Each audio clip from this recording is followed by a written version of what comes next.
Selamat malam saudaraku. Selamat malam. Hari ini hari Kamis.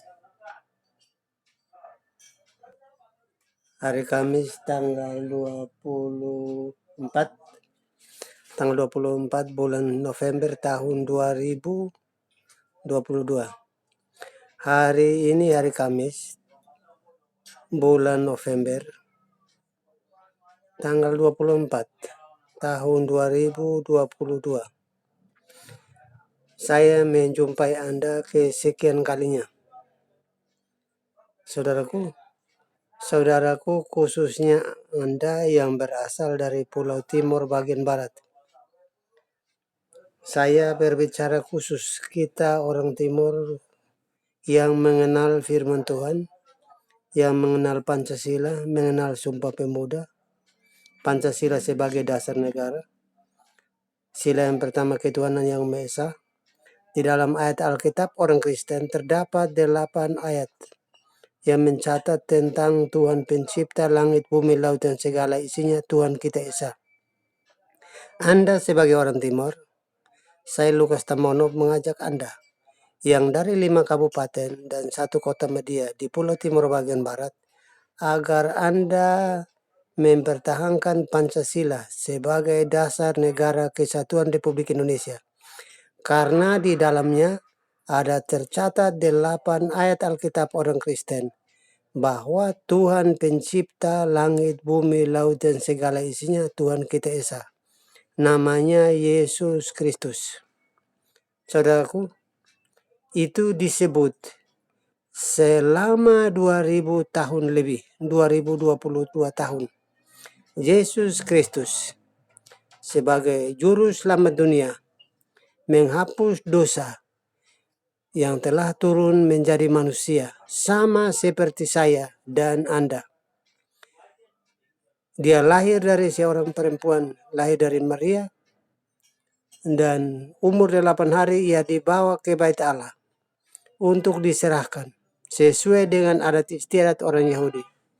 Umur 12 tahun, ia bercakap-cakap dengan ahli-ahli Taurat di dalam tempat ibadah di Bait Allah di Yerusalem.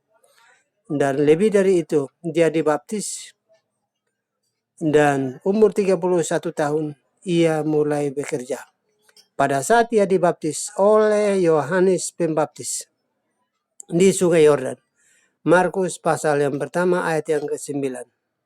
Yesus dari Galilea, Yesus dari Nazaret, tanah Galilea, ia dibaptis oleh Yohanes Pembaptis di Sungai Yordan.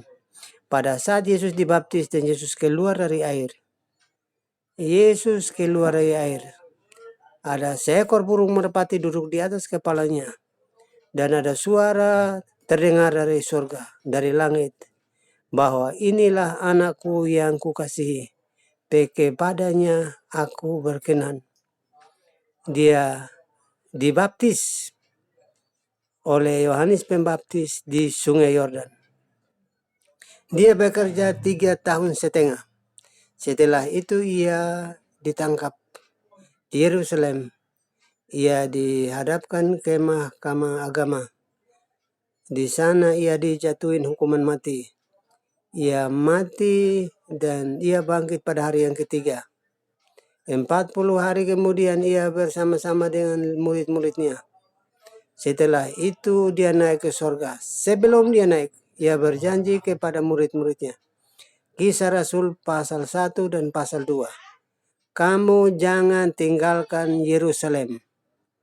Jangan tinggalkan Yerusalem sampai aku mengirim seorang penolong, yaitu Roh Kudus, untuk menolong kamu dan menghibur kamu. Kisah Rasul pasal 1 dan pasal 2, ayat 1 sampai ayat seterusnya.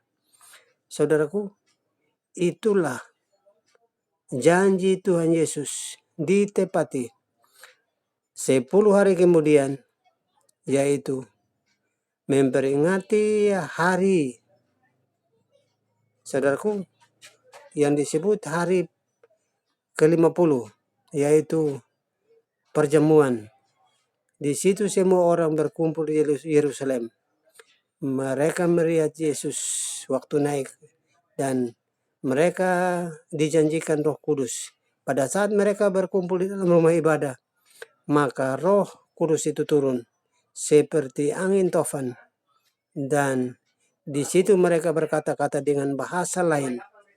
Saudaraku, di Kisah Rasul pasal 2 ayat 1 dan seterusnya, itu menerangkan tentang kuasa Allah. Kuasa Allah yang bekerja di antara murid-murid dan sejumlah banyak orang yang ada di tempat itu. Mereka berbicara dengan bahasa-bahasa yang lain yang mereka tidak mengerti. Hal itu saudaraku, itulah sebabnya dari hari itu sampai sekarang kita memperoleh yang namanya penolong, yaitu Roh Kudus yang selalu memberitahu kepada kita mana yang baik dan mana yang salah. Dan dia menghibur kita, ia juga menolong kita. Saya bacakan buat saudara. Pertama Yohanes pasal 1 ayat yang ke-7. Saudara-saudaraku, kita saling mengasihi, sebab kasih itu berasal dari Allah. Dan setiap orang yang mengasihi lahir dari Allah. Lahir dari Allah. Lahir dari Allah dan kenal Allah. Ayat yang ke Yohanes pasal 4 ayat yang ke-10.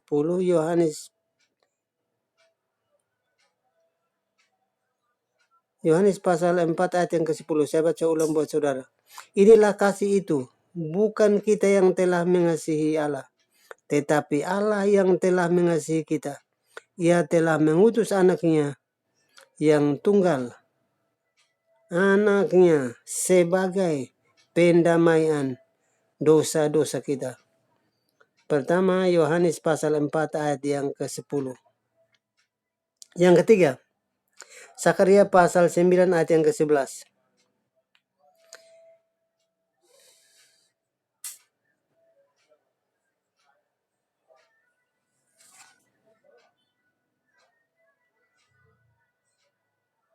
Dua macam gembala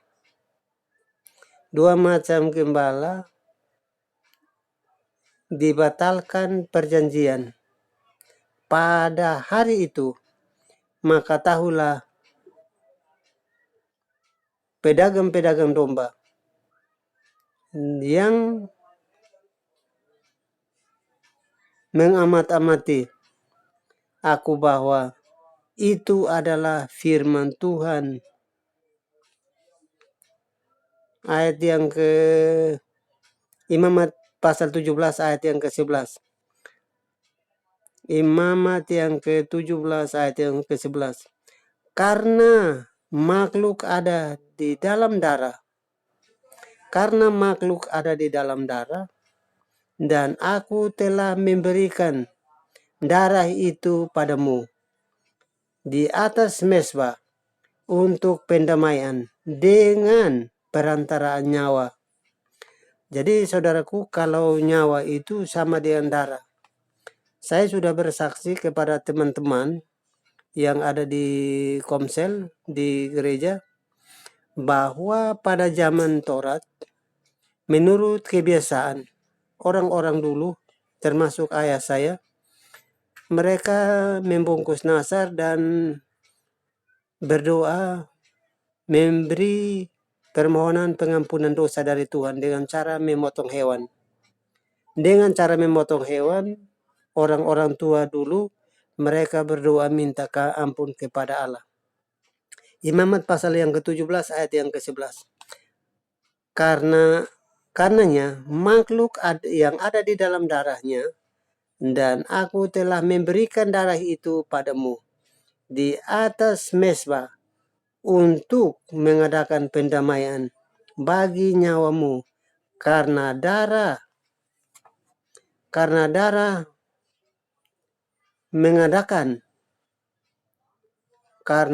mengadakan pendamaian dengan perantaraan nyawa. Pada zaman dulu, sebelum Yesus turun ke bumi, maka ahli Taurat itu mempersembahkan korban kepada Tuhan sebagai nyawa hewan sebagai ganti nyawa manusia. Setiap kali orang-orang Israel itu jatuh ke dalam dosa, maka imam besar itu masuk ke tempat kudus Allah, yaitu bait Allah, untuk mempersembahkan korban. Sementara jemaatnya ada di pelataran. Saya bacakan yang berikut, Markus pasal 26 ayat yang ke-28. Dan inilah darahku, darah perjanjian yang ditumpahkan bagi banyak orang untuk pengampunan dosa. Pada saat Yesus datang ke bumi, tidak usah lagi kita potong hewan untuk mempersembahkan korban kepada Tuhan sebagai korban penghapus dosa. Tapi dengan adanya darah Yesus Kristus, kita sudah adakan perdamaian dengan Tuhan dan kita minta ampun, maka dosa kita diampuni. Yang berikut Markus pasal yang ke-14 ayat yang ke-24. Darah perjanjian. Darah perjanjian yang saya sebutkan di atas tadi yaitu darah Yesus sendiri. Karena dijanjikan kepada nenek moyang kita yaitu Musa dengan seluruh ahli Taurat yang mempersembahkan korban persembahan. Nyawa hewan mengganti nyawa manusia untuk mohon pengampunan dosa karena kesalahan. Saudaraku, Markus pasal yang Ulangan pasal yang ke-8 ayat yang ke-11. Hati-hati supaya jangan engkau melupakan Tuhan Allahmu. Saya baca ulang. Ulangan pasal 8 ayat yang ke-4. Hati-hati supaya jangan engkau melupakan Tuhan Allahmu dengan tidak berpegang pada perintah-perintah dan atau ketetapan-ketetapan yang disampaikan pada hari ini. Jadi setiap hari kita harus baca ketetapan-ketetapan Tuhan mulai dari Kejadian pasal yang ke-20 ayat 1 sampai ke-17. Pertama, Yohanes pasal yang 6 ayat yang ke-55. Yohanes pasal 6 ayat 55. Darah perjanjian dan darah Lukas bukan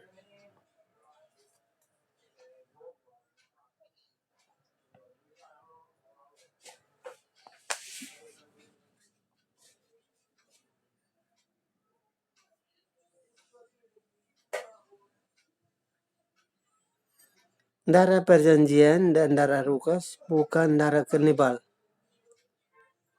memakan manusia. Firman Tuhan menjadi manusia ialah Kristus, sebab daging di dalam Markus pasal 6 ayat yang ke-55 ialah Kristus Yesus.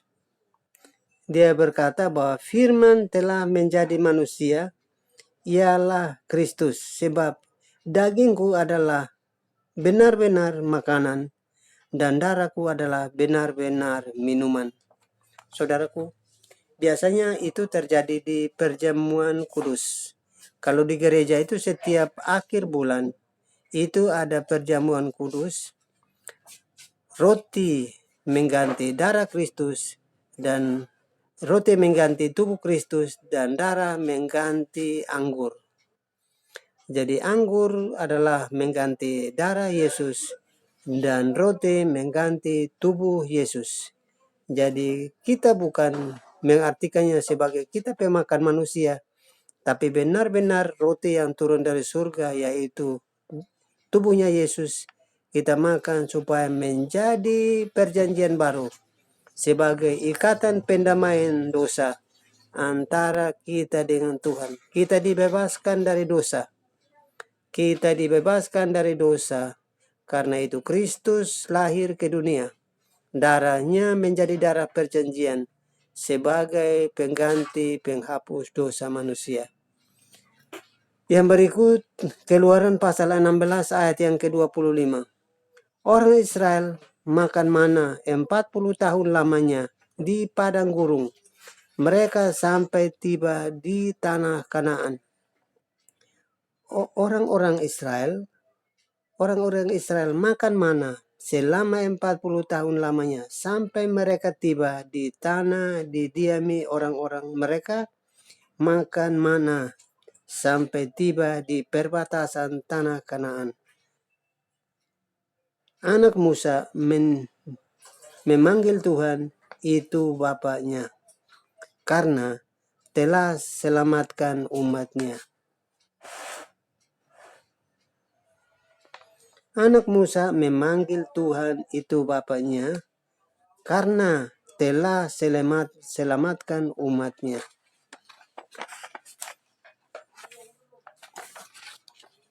Saya baca dari belakang ke depan ya saudaraku. Ini yang disusun secara rapi saya ambil dari belakang. Roma pasal yang ketiga ayat yang ke-25.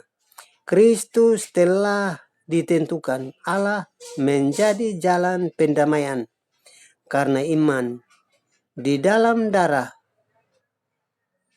Hal ini dibuat untuk menunjukkan keadilannya karena ia telah membenarkan, karena ia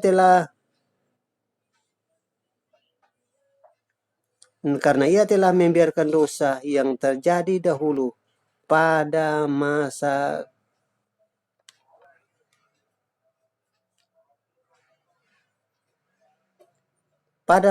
kesabarannya. Saya bacakan ulang saudaraku.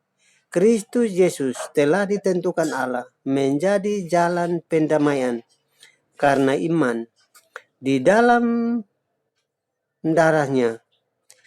Hal ini dibuat untuk menunjukkan keadilannya karena ia telah membiarkan dosa-dosa terjadi dahulu pada masa kesabaran Tuhan. Efesus pasal 1 ayat yang ke-7. Sebab di dalam Dia dan oleh darahnya kita beroleh penebusan, yaitu pengampunan dosa menurut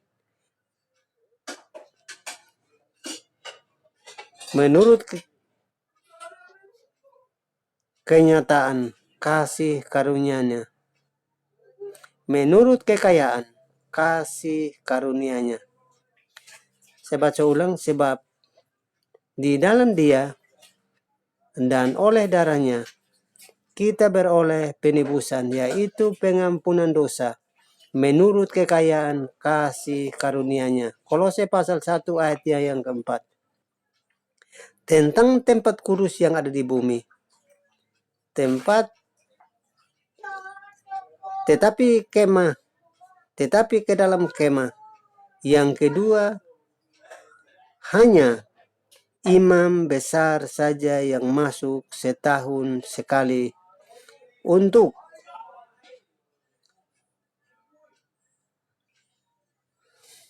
Kolose pasal 1 ayat yang ke-4 tentang kemah tempat kudus di bumi. Tetapi ke dalam kemah yang kedua, hanya imam besar saja yang masuk setahun dan harus dengan darah yang ia persembahkan karena dirinya dan atau umat Israel. Dengan tidak sadar darah Kristus untuk menyucikan hati, ayat yang ke-4, untuk menyucikan hati kita dari dosa dan perbuatan kita yang jahat.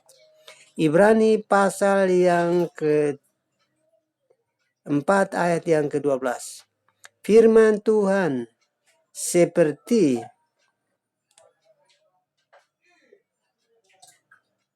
pedang bermata dua. Ibrani pasal 4 ayat yang ke-12. Firman Tuhan seperti pedang yang bermata dua, dan kamu akan hancur.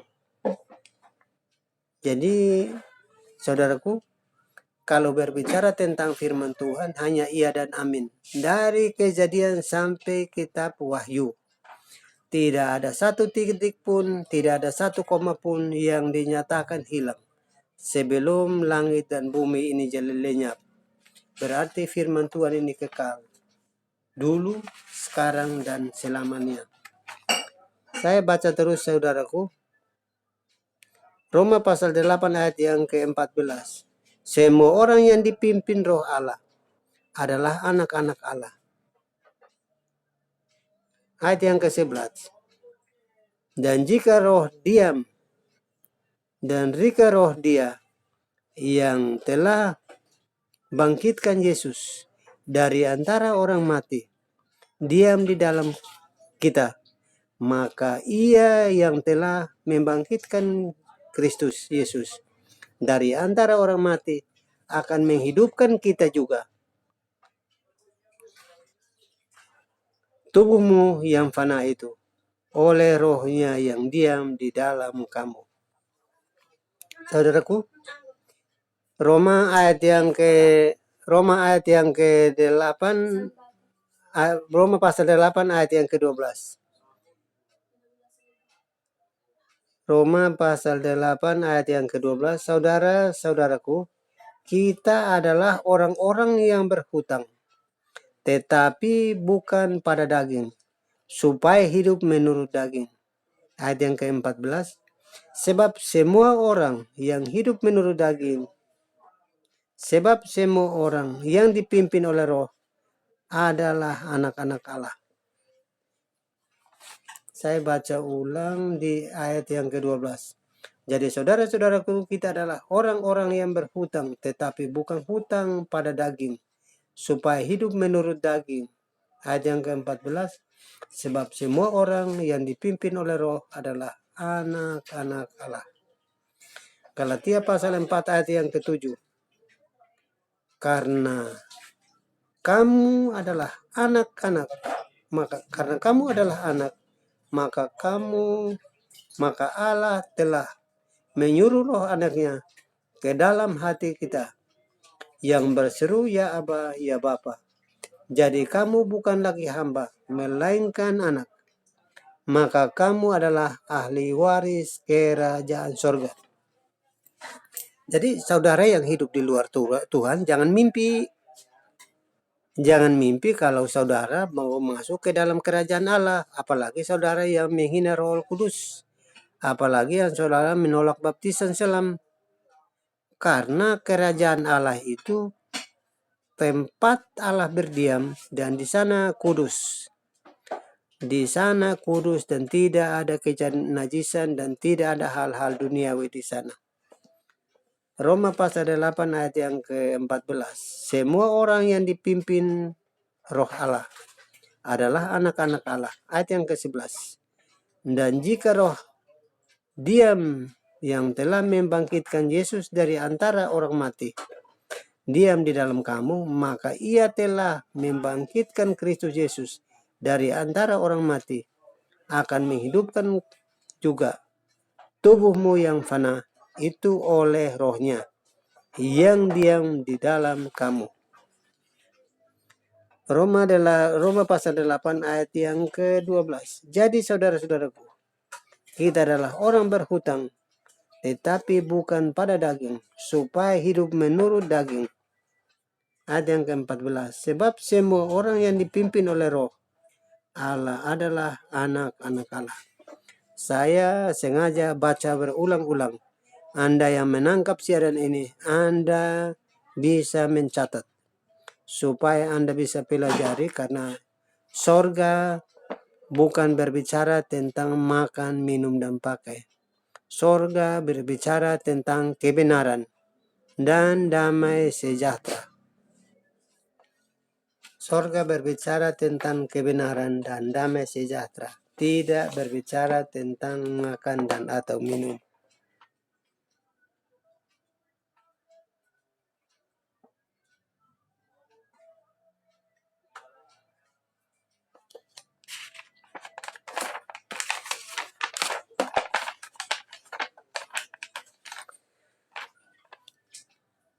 Saudaraku, sorga berbicara tentang kebenaran dan damai sejahtera, bukan berbicara tentang makan, minum, dan pakai. Saudara jangan lupa, khotbah-khotbah oleh orang-orang, oleh pastor-pastor, oleh pendeta-pendeta yang menghias bibirnya dengan kata yang manis-manis soal surga. Karena soal surga adalah soal kebenaran, damai sejahtera.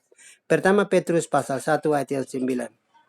Karena kamu telah mencapai tujuan imanmu ialah keselamatan jiwa. Apakah Anda sudah mencapai tujuan iman atau belum? Apa yang dimaksud dengan iman? Iman itu harus ada tujuannya. Tujuannya ialah keselamatan jiwa. Kalau ibadah Anda dengan saya, setiap hari Minggu pergi beribadah di gereja, sudah buang ongkos, sudah buang waktu, sudah buang uang dan lain-lain. Tujuan Anda untuk mendapat kerajaan sorga. Padahal Anda salah jalan. Yohanes 14 ayat yang ke-6. Aku jalan kebenaran dan hidup. Barang siapa mau ke sorga harus melalui aku. Barang siapa mau ke sorga harus melalui Yesus. Yohanes 14 ayat yang ke-15. Barang siapa mengasihi aku, dia harus turuti perintah-perintahku. Kalau disuruh baptis, Anda tidak mau. Kalau disuruh baptis, Anda onar. Tapi Anda cita-citanya tinggi, mau masuk surga. Dari mana Anda masuk? Pertama Petrus pasal 1 ayat yang ke-9. Karena kamu telah mencapai tujuan imanmu. Tujuan iman tercapai apabila Anda melakukan pekerjaan-pekerjaan yang ditentukan Tuhan. Baptis saja sebagai tanda pertobatan. Anda tidak baptis. Lahir baru, lahir dari air dan roh. Anda tidak melakukan, tapi Anda cita-cita mau masuk surga. Yohanes pasal 3, ayat yang ke-3 sampai 8, 9, dan 10. Nikodemus bercakap-cakap dengan Tuhan dan menanya Tuhan Yesus, bagaimana saya sudah tua begini, saya mau masuk kembali ke rahim ibu dan saya dilahirkan kembali. Kata Yesus kepada Nikodemus, lahir dari air dan roh. Lahir dari air dan roh itu yang sangat penting. Kalau itu saja Anda tidak sanggup melakukan. Tapi cita-cita Anda mau masuk surga. Anda mau lompat jendela atau lompat pagar atau lompat apa supaya masuk ke dalam kerajaan surga.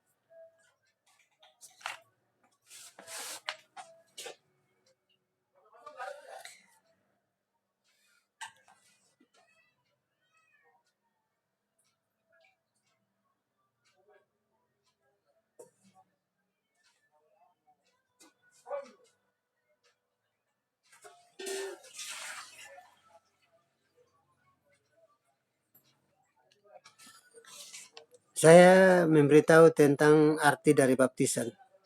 Baptisan ialah satu sarana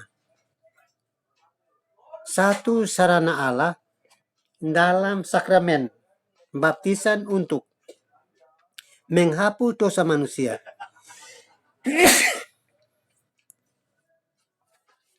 Menghapus dosa manusia dari dosa asal maupun dosa pribadi. Yesus dibaptis sebagai simbol dalam pelayanan pengabaran kerajaan Allah. Anda mau memberitakan Injil. Anda mau memberitakan kebenaran. Anda syarat pertama adalah harus dibaptis. Baptisan ialah sarana Allah dalam sakramen baptisan untuk menghapus dosa. Karena dalam pengakuan dosa Anda akan mendapatkan pengampunan dosa. Dari asal, dosa dari nenek moyang, dari Adam, maupun dosa pribadi.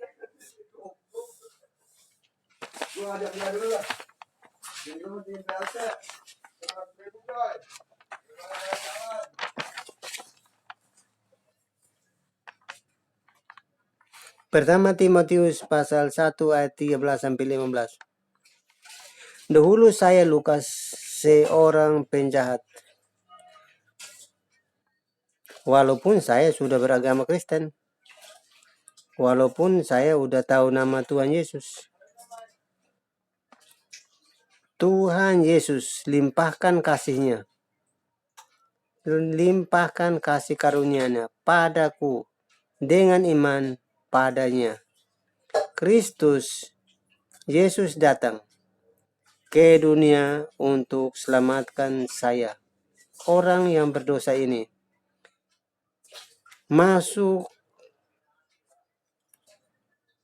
Orang yang berdosa ini termasuk saya, Lukas, paling berdosa. Itu pertama Timotius pasal 1 ayat 13 sampai 15. Ayat yang ke-15.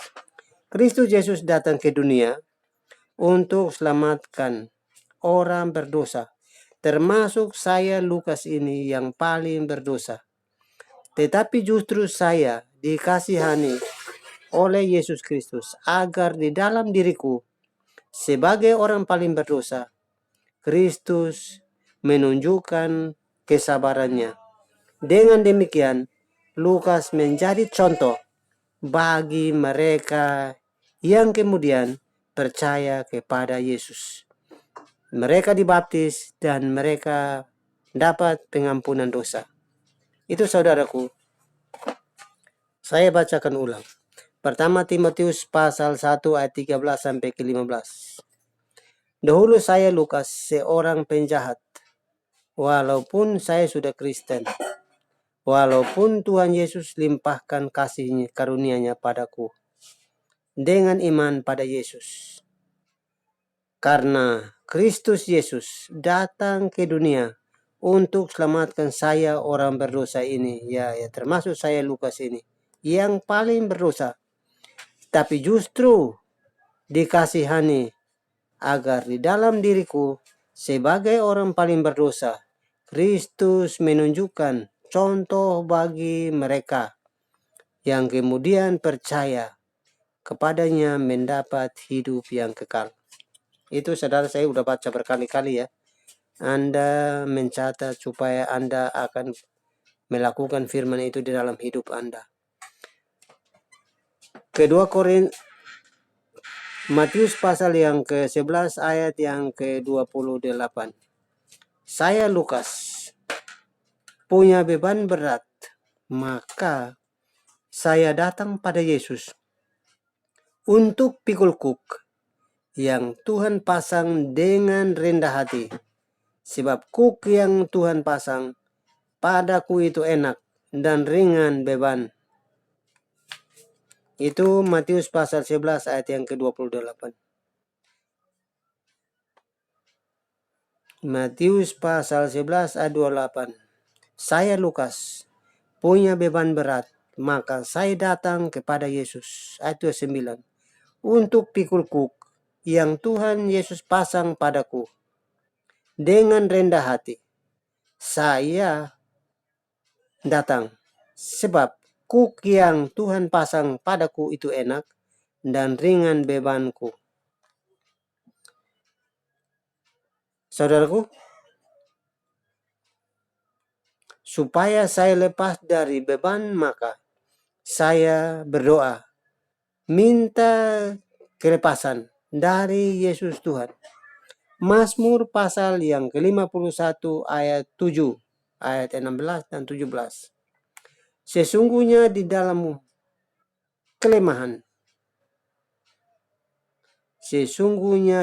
kelemahan, aku diperanakan, dan di dalam dosa aku dikandung ibuku. Dan lepas aku dari hutang yang memberikan keadilan. Ya Tuhan, bukalah bibirku supaya mulutku memberitakan puji-pujian Tuhan dengan hamba-Mu, supaya mendidik keturunan hamba-Mu dengan benar. Ratapan 3 ayat 27. Adalah baik bagi seorang pria memikul kuk pada masa mudanya.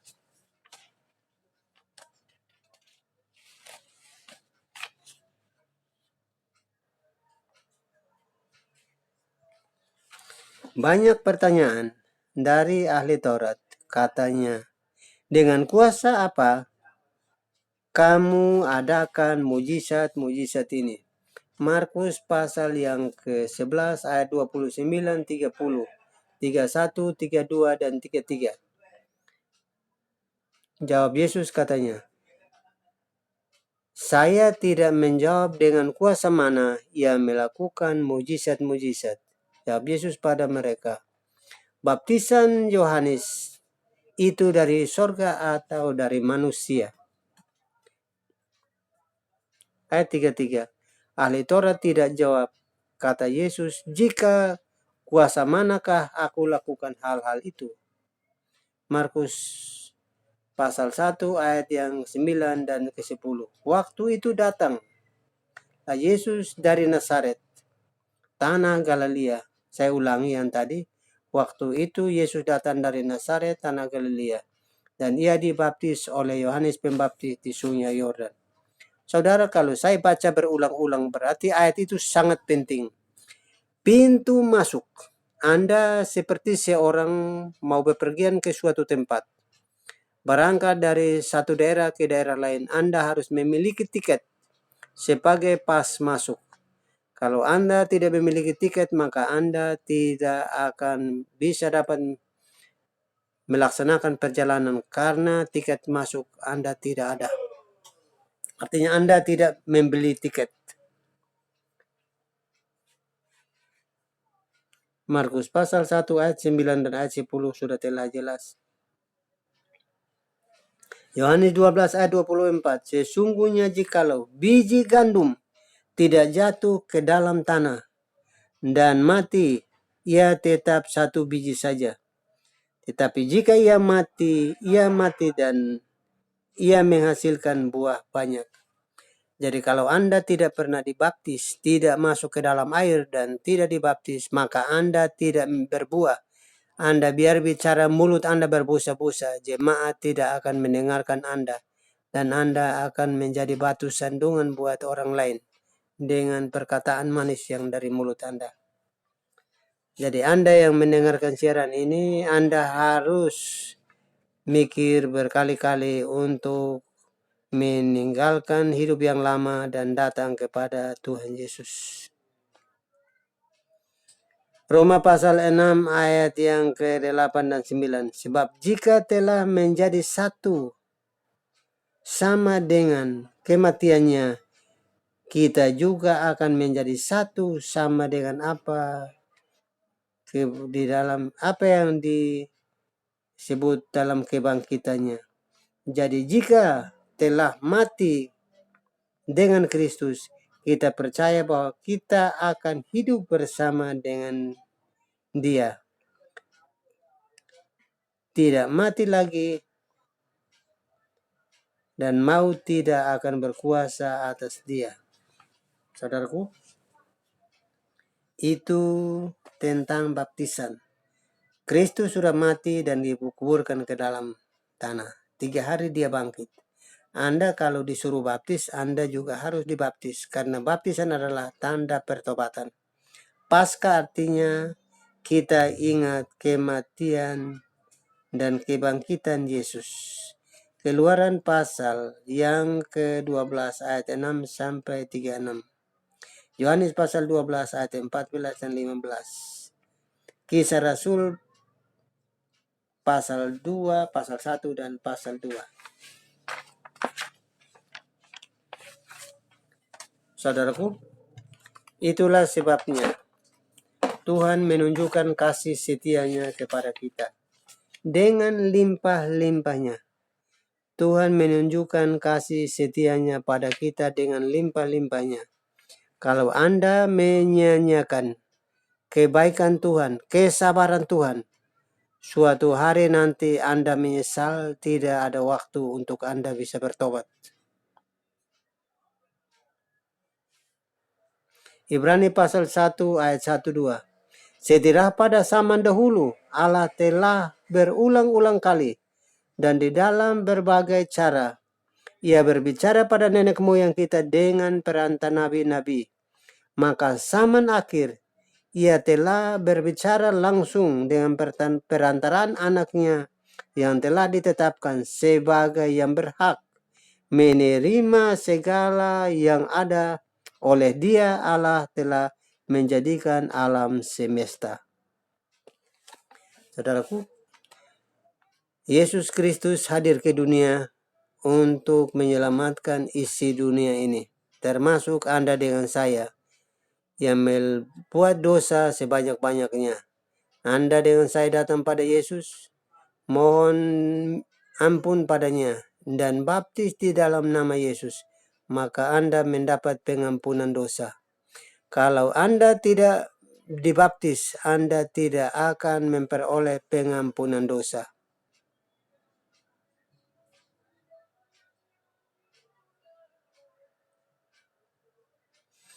Efesus pasal 2 ayat 11 sampai 13. Karena itu ingatlah bahwa dahulu kamu sebagai orang-orang bukan Yahudi menurut daging, yang disebut orang-orang yang tak bersunat, oleh mereka yang menamakan dirinya bersunat, yaitu sunat lahiriah yang dikerjakan oleh tangan manusia. Ayat yang ke-12. Bahwa waktu itu kamu tanpa Kristus, tidak bermaksud keluarga Israel, tidak termasuk keluarga Israel, dan tidak terdapat dalam ketentuan-ketentuan yang dijanjikan, tanpa pengharapan dan tanpa Allah di dalam dunia ini. Jadi kalau tanpa Kristus tidak ada harapan di dunia ini. Karena Kristus adalah jalan satu-satunya menuju kepada Bapa di sorga. Yohanes 14 ayat yang ke-6. Akulah jalan, kebenaran, dan hidup. Barang siapa pergi ke Bapa harus melalui aku. Kalau Anda dengan saya tidak dapat melakukan apa yang diperintahkan Tuhan, maka tidak mendapat bagian di dalam kerajaan Allah. Karena kerajaan Allah bukan berbicara tentang makan, minum, dan pakai, berbicara tentang kebenaran dan damai sejahtera. Saudaraku, kalau berbicara tentang baptisan, Markus pasal 10 ayat 38.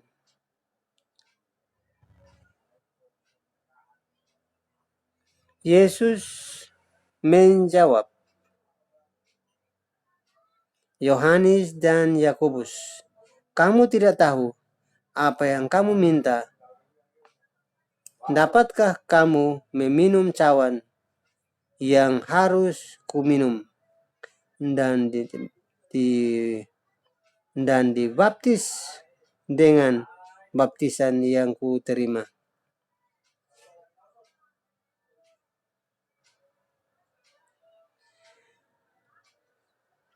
Yesus menjawab Yohanes dan Yakobus, kamu tidak tahu apa yang kamu minta. Dapatkah kamu meminum cawan yang harus kuminum dan baptisan dengan baptisan yang kuterima? Markus 11 ayat 29 30. Baptisan Yohanes dari sorga atau dari dunia ini? Dan Yesus tidak mau menjawab. Mereka, karena ahli-ahli Taurat itu tidak menjawab, maka Yesus juga tidak menjawab. Baptisan Yohanes itu bukan berasal dari dunia ini, dia berasal dari surga.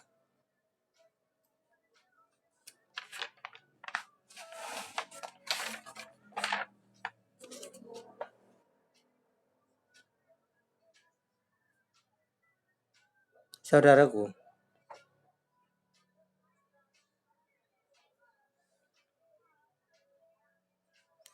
Kisah Rasul pasal 2 ayat yang ke-13. Karunia roh, dia berfungsi sebagai penolong dan sebagai penghibur.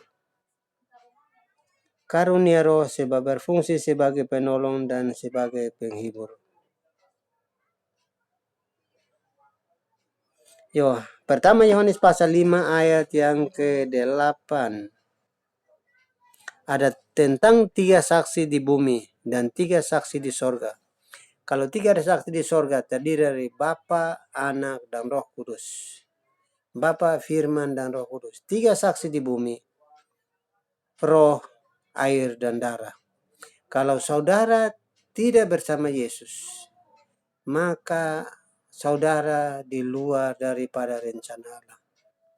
Kalau saudara berbicara tentang air adalah air baptisan. Kalau saudara menolak dibaptis, maka saudara tidak mendapat bagian dalam kerajaan Allah.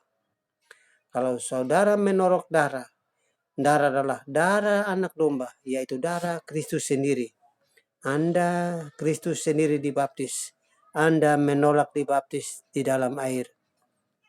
Karena baptisan air satu paket dengan baptisan Roh Kudus. Dan Anda menolak dua-duanya.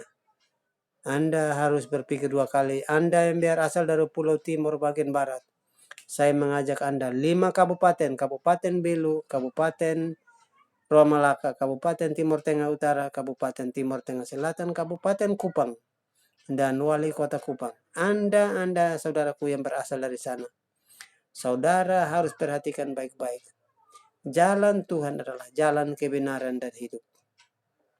Negara Indonesia dasarnya adalah Pancasila. Dan saudara tahu bahwa sila pertama adalah ketuhanan yang Maha Esa. Ada 5, 6, 7, dan 8 ayat Alkitab orang Kristen mencatat bahwa Tuhan pencipta langit, bumi, laut, dan segala isinya, Tuhan kita Esa. Dan negara ini adalah milik orang Timur, milik orang Kristen. Dan kalau Anda owner, Anda tidak mendukung Pancasila sebagai dasar negara kesatuan Republik Indonesia, Anda mengalami kerugian sangat besar. Saudaraku, Sumpah Pemuda adalah mengikat kita menjadi satu tanah air, satu bangsa, dan satu bangsa, satu tanah air, dan satu bahasa. Satu bahasa, satu tanah air, dan satu bangsa. Itu diikat kita menjadi satu. Karena itu disebutnya Bhinneka Tunggal Ika. Kalau Anda menolak Pancasila, maka Anda rugi sendiri karena Anda akan mencari negara lain dan keluar dari Indonesia. Karena Pancasila adalah dasar negara dari Republik Indonesia atau NKRI. Terima kasih saudaraku Anda yang menangkap siaran ini. Saya salam sehat buat Anda. Sebelum Anda berangkat kemana-mana harus menggunakan masker. Dan Anda harus mencuci tangan sebelum dan sesudah bekerja. Dan Anda berusaha menghindari kerumunan banyak orang. Sampai protokol kesehatan Republik Indonesia ditutup oleh pemerintah Republik Indonesia. Maka kita bebas dari hukum COVID. Salam sehat dan salam damai buat Anda.